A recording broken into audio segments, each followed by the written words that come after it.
அண்மை செய்தி. சென்னை அண்ணா பல்கலைக்கழக மாணவி பாலியல் பலாத்கார சம்பவத்தில் நீதி கேட்டு மதுரையிலிருந்து பாஜக மகளிர் அணியினர் பேரணியை தொடங்கியிருக்கிறார்கள்.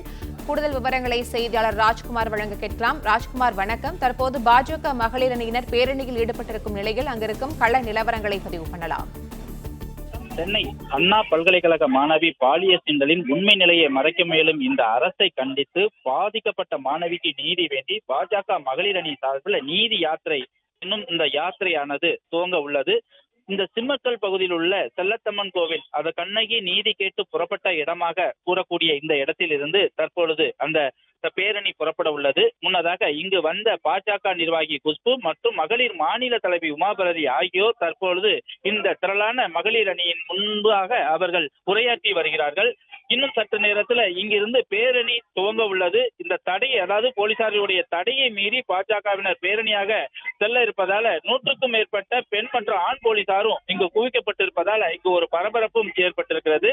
இந்த கோவிலுக்கு முன்பாக, அதாவது சிம்மக்கல் வடக்கு பெருமாள் மேஸ்திரி வீதியில் உள்ள இந்த செல்லத்தம்மன் திருக்கோவில்ல பாஜக மகளிர் அணியை சேர்ந்தவர்கள், அதாவது கண்ணகி சிலைக்கு மிளகாய் வற்றல் உரலால் இடித்து பூசியுள்ளனர். அதாவது சாந்தனில் உள்ள கண்ணகி சிலைக்கு மிளகாய் வற்றல் இடித்து பூசினால் உக்கிர நிலைக்கு வரும் என்பது ஐதீகம் என்பதால அதுபோல தீச்சட்டி ஏந்தியும் இந்த பேரணியில கலந்து கொள்வதற்காக தயாராக இருக்கிறார்கள். இங்கு ஏராளமான போலீசார் குவிக்க.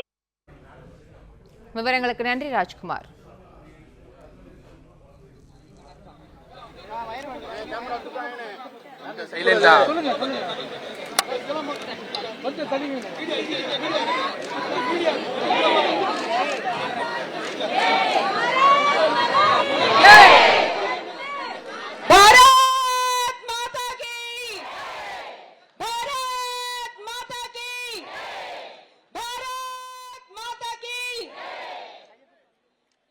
இன்னைக்கு இந்த கூட்டத்தை பார்த்த உடனே திராவிட முன்னேற்ற கழகத்தில் இருக்குது அத்தனை பேர் வீட்டுல பயந்துட்டு உட்கார்ந்துட்டு இருக்காங்க. ஏன்னா இன்னைக்கு இங்க வந்திருக்கிற கூட்டம் ஒவ்வொரு இடத்துல திமுக காரங்க காசு கொடுத்துட்டு பிரியாணி கொடுத்துட்டு கூட்டிட்டு வர கூட்டம் கிடையாது.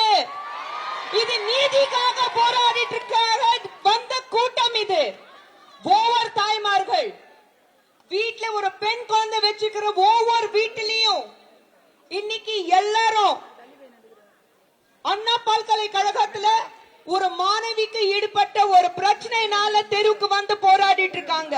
இது பிஜேபியோட பிரச்சனை கிடையாது. தமிழகத்துல வாழ்ற ஒவ்வொரு வீட்டோட பிரச்சனை. இன்னைக்கு இங்க இருக்கிற ஒவ்வொரு தாய்மார்கள் கிட்டயும் ஒவ்வொரு ஆண்கள் கிட்டயும் உங்க வீட்டுல ஒரு பெண் குழந்தை இருக்கு, உங்க வீட்டுல பெண்கள் இருக்காங்க, ஒரு தாய் இருக்கு, சகோதரி இருக்கு, மனைவி இருக்கு, உங்க பெண் குழந்தை இருக்கு. நீங்க சொல்லுங்க, இன்னைக்கு உங்க வீட்டுல இந்த மாதிரி பிரச்சனை நடந்தா நீங்க எப்படி இருப்பீங்க? நீங்க வந்து பேசாம உட்கார்ந்துட்டு நடந்தது நடக்கட்டும், நம்ம வீட்டுல நடக்கல, பக்கத்து வீட்டுல தான் நடந்திருக்கு, இதுக்கு நமக்கு சம்பந்தம் இல்ல, நம்ம வீட்டுல பிரச்சனை வரும்போது குரல் கொடுக்கலாம்னா நீங்க இருப்பீங்களா? இன்னைக்கு திராவிட முன்னேற்ற கழகத்திலிருந்து எல்லாரும் பார்த்து நீங்க வந்து பப்ளிசிட்டி தேடிட்டு இருக்கீங்கிறாங்க. விளம்பரம் தேடக்கூடிய பிஜேபி கிடையாது. இன்னைக்கு உலகத்துல மிக சிறந்த ஆட்சி ஏது, கட்சி ஏது கேட்டாக்கா பாஜக. உலகத்துல மிக சிறந்த தலைவர் யாருன்னு கேட்டா நம்ம பிரதமர் நரேந்திர மோடி அவர்கள் சொல்றாங்க. பப்ளிசிட்டி தேவைப்படுது, விளம்பரம் தேவைப்படுது. உங்களுக்கு ஒவ்வொரு இடத்துலயும் ஒரு கையில பேப்பர் வச்சுட்டு படிக்கிறீங்களே. மாண்புமிகு முதலமைச்சர் ஸ்டாலின் அவர்களே, நான் உங்களை பார்த்து கேட்கிறேன், பெண்கள் பாதுகாக்கிறது இப்படிதானா? நீங்க தேர்தல்ல ஜெயிக்கிறதுக்கு முன்னாடி தேர்தல் அறிக்கையில பல விஷயங்கள் சொன்னீங்க. நேத்தும் வந்து என்ன பண்ணிருக்கீங்க? பெண்களுக்காக ஏதோ ஒரு புதுசா ஒரு திட்டத்தை கொண்டு வந்திருக்கீங்க.